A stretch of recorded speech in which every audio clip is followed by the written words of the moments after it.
3, 2.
Right this way, please. If you kindly wait here, I'll try to locate Miss Poitrine for you. She is expecting me. Patrick Dennis, the author. I'm going to work with her on her autobiography. Yes, she has to be notified just as soon as you arrive. Chapel, please. Chapel? She has her own chapel? Oh, good morning, Padre.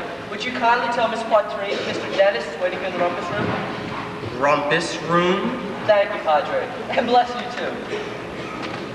She has her own chapel. Incredible. Belle and Fred on honeymoon. That was Mr. Poitrine. She was married again, wasn't she? The entire album. Excuse me. An extraordinary woman.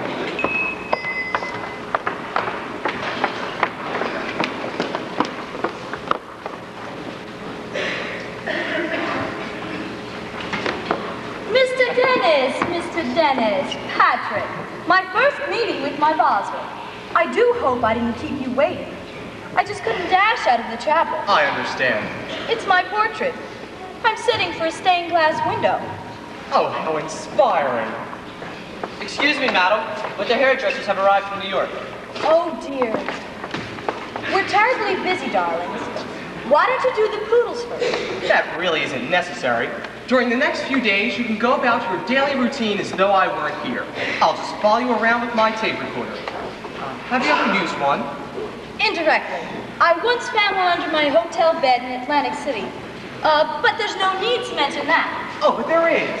Today, a reader can spot a phony life story in the table of contents. They want the truth. Names, dates, places, vivid descriptions. Leave out the intimate details, and you can kiss the Book of the Month Club goodbye. The truth?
there you'll get yours with the end of Casey Stendhal's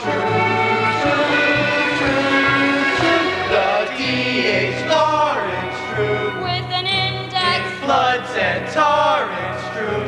Illustrations. length of being truth, Inspirational. Brendan being truth. educational, Black and white, the truth. Do you mean it? you're damn well right, the truth. In the language of Thoreau, Rousseau. And Harriet Beecher Stowe, Forgotten home and after privilege youth. The truth, the truth, the truth, the truth.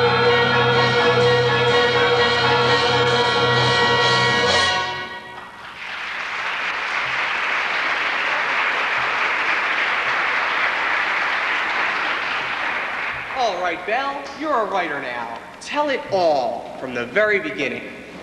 Little Me, Chapter 1. The Bells First Toll. It was May in a little town of Venezuela, Illinois, when a new century got up out of bed, yawned, and got dressed. Good morning, 1900. Say hello to Belle Schlummer.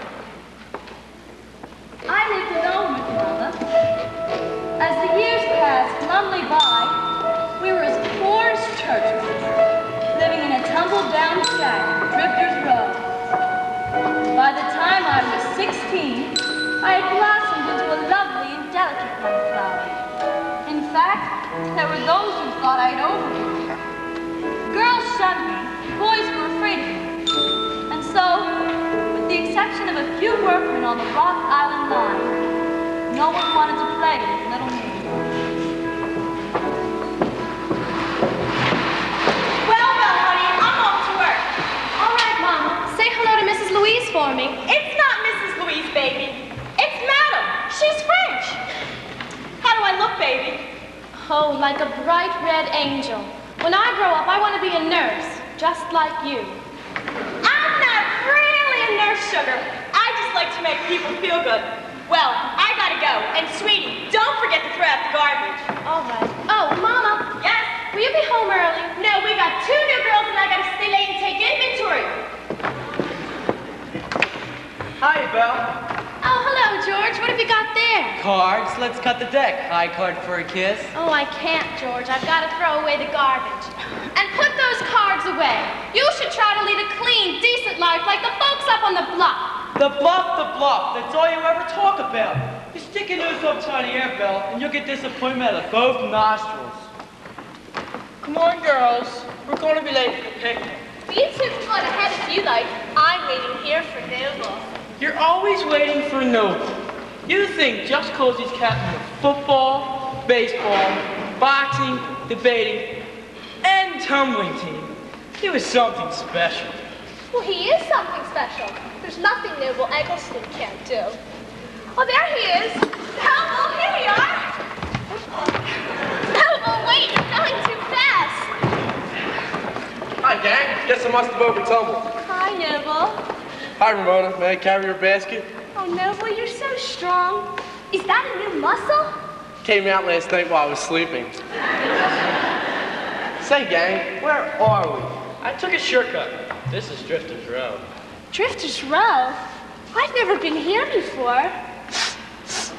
What's that horrible odor? Smells like poverty.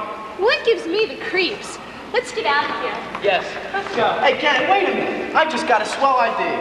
Where are we all going to now? A picnic, right? Right. And where did we just come from? Another picnic, right? Right.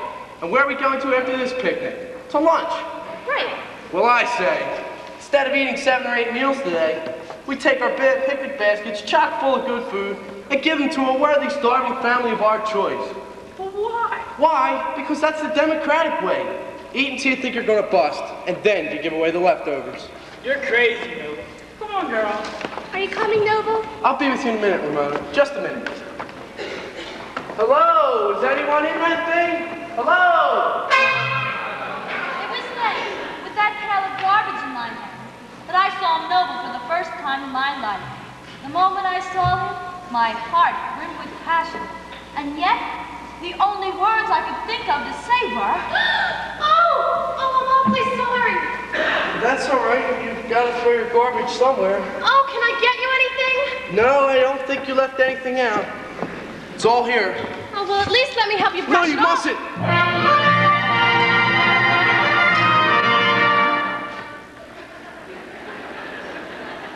What was that? I don't know. When you touched me, turned something on.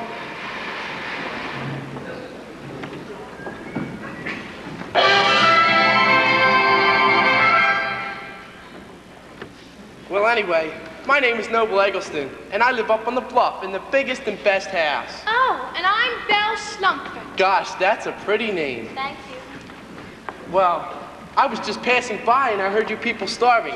So I figured I'd come by and give you this picnic basket, chock full of good food. Oh, well, that's very nice of you, but I don't think I could accept a gift. It's not a gift, it's charity. I feel sorry for you. Oh, well, thank you. Come on, Noble. We're all waiting. I'll be with you in a minute, Ramona. Just a minute. Belle, this Saturday night, my mother's throwing me a sweet 16 party. If you're through eating by then, would you like to come? Me? Up on the bluff? Oh, Noble, I'd love to come. Good, then I'll see you Saturday night. I better go before we wake up the whole neighborhood.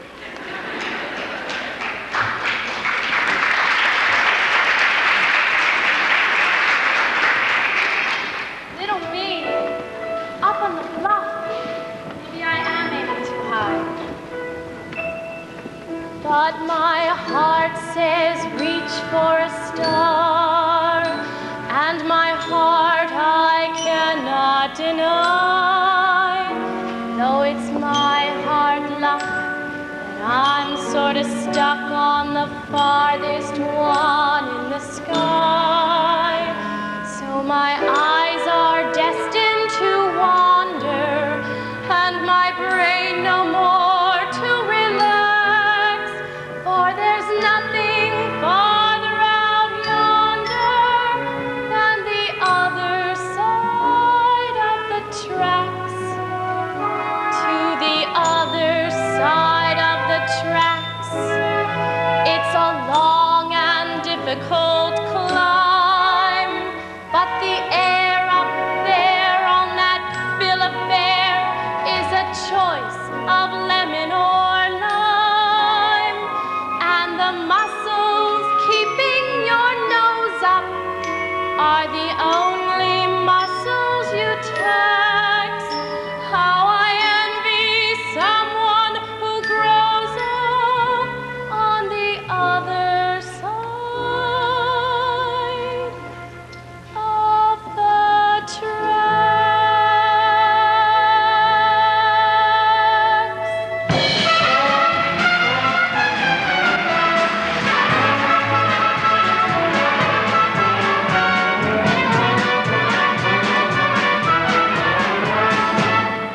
We are the wealthy children from the right side of the track. She's right. We're rich. She's right.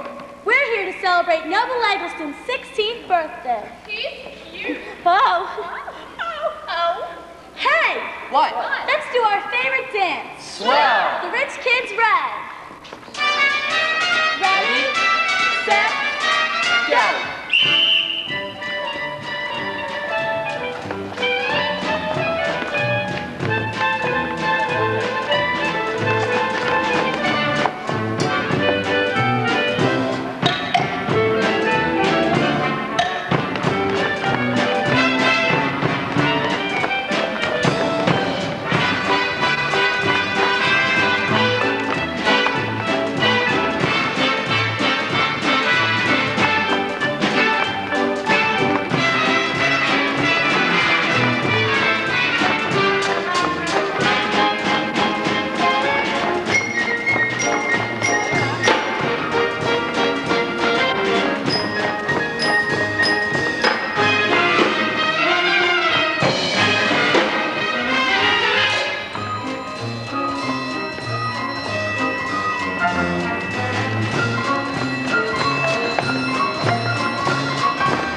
not looking for anyone. Why should I be looking for anyone? Well, Noble, there's your mother. Good evening, Mrs. Eggleston. Oh, good evening, Mother. May I take this opportunity to thank you for this wonderful party. I suddenly realized I'm 16 years old today. I'm not a child anymore. I'm a full-grown, mature man, ready to take his place in the world. I suddenly have hopes and desires. Suddenly I'm a man. At last, a man. Blow your nose. Yes, Mother. I, too, am aware of the importance of this day, Noble. And on this occasion, I would like you to have these. Thank you. Gosh, a set of matching trust funds. Isn't that swell? Noble, there's a strange young lady at the door from Drifter's Row. That must be Belle. Drifter's Row? Noble, have you gone mad? I don't understand, Mother. Noble, you can't afford to be seen with that kind. You're in Eggleston. Our family goes back nearly 400 years to the earliest rich people. Remember your heritage, Noble. Our good name can only be perpetuated if blue blood marries blue blood. No other color will do, Noble. It must be a deep navy blue. But Mother, please, can I? I'm sorry, Noble. Mother!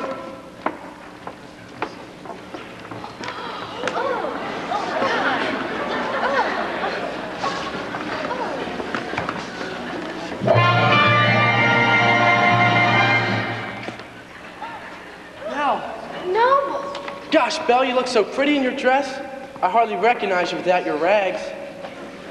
You look very nice yourself, Noble. Well, I always look nice. You know, Belle, I've been thinking about you all week. Last night I went by your house, but you were still eating. Oh, I've been thinking about you, too. You know, Belle, my mother says that you're not good enough for me.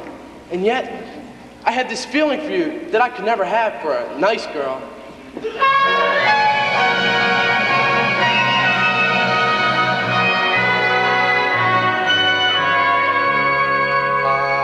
love you as much as I am able, considering I'm wealthy, considering you're poor. That's very nice because I love you. She loves you, she loves you, she loves you. I know it. As much as I am able. Considering her background. Considering your mother considers me a fool. My passion will endure for you. And I will always love you. Keep secure for you. Though other girls are so far above you, to show you I am democratic, considering your riffraff, and I am well-to-do, as noble, and worthy of the label. As much as I am able, I love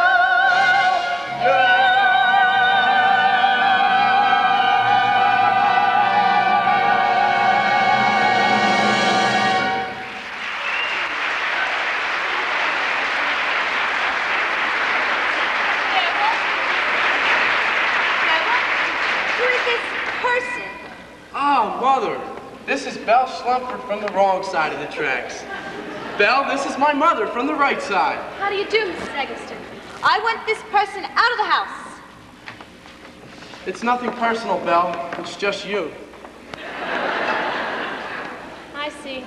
Before your mother would ever accept me, I must have what you have. Wealth and culture. And don't forget social position. Very well, then. If that's what I need, then I'll go out into the world and get it. Will you wait for me, Noble? I certainly will. Noble? But you'd better hurry. Oh, I'll be back someday, Noble. Wait for me. Wait for me. Stop it! Stop it! Do we realize what we just done? We've thrown out the girl with the kindest heart, the purest soul, and the best build in town.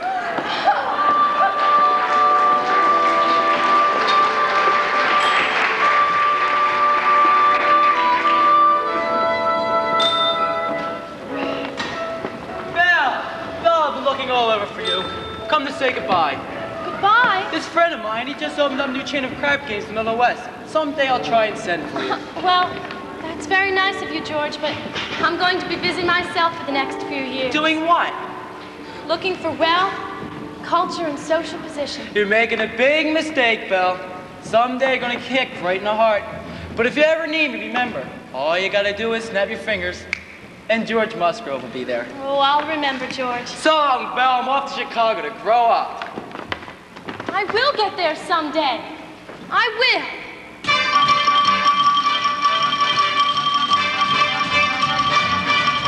On the other side of the tracks, that is where I'm going to be. On the other side of that great divide between fame and fortune and me. Gonna put my shadows behind me, give my inhibitions the axe, and tomorrow morning you'll find me on the other side of the tracks, on the other side of that line, where the life is fancy and free. Gonna sit and fan on my fat divan while the butler bottles the tea. But for now I'm facing the fences, and I can't afford to relax, 'cause the whole caboodle commences on the other side of the tracks.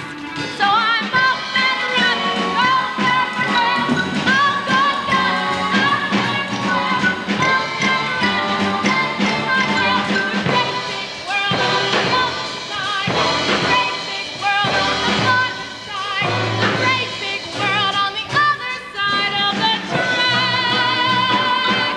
to the great big world, that open world, to the great big world on the other side of the tracks.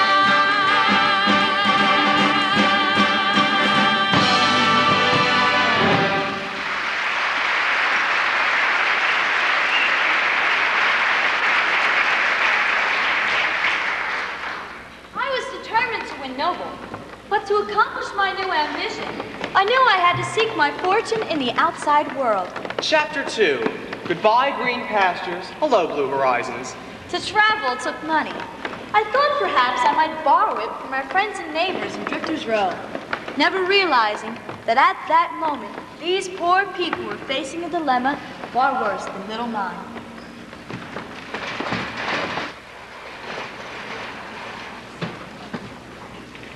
Hurry, hurry, Mr. Pinchy will be here any second. I'm doing it as fast as I can. And be careful. You heard him yesterday. One more student mistake and you're fired. Think he really would, his own son? Watch it, the Grouch is here.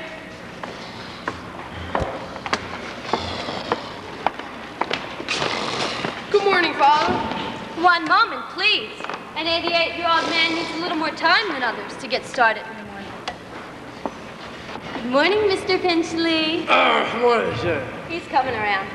Come on, Mr. Pinchley. Come on, get those lips moving. Come on, morning. That's it. You're almost up. Good morning. Oh! He's okay now. It'll be another 2 hours before he goes under again. I'll be back at 12. Goodbye, Mr. Pinchley. Good morning, Father. Bon, nincompoop. Well, let's start making money. Money. That's the most important thing. Now, what's first? There's a crowd of dirty people outside from Drifters Row. Probably come to grovel and beg. Shall I call the fire department and have them hosed out? No, I haven't had a good grovel and beg in weeks. Shove them in. It's about those evictions, Father. Don't you think you're being too harsh? I mean, maybe you could show them a little kindness. Kindness? This is a bank, nincompoop, not a mother. Come in, please.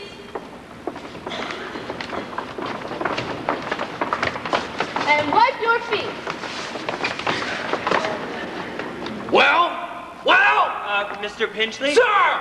Sir, we poor people of Drifters Row have come to ask... Beg! Beg you to listen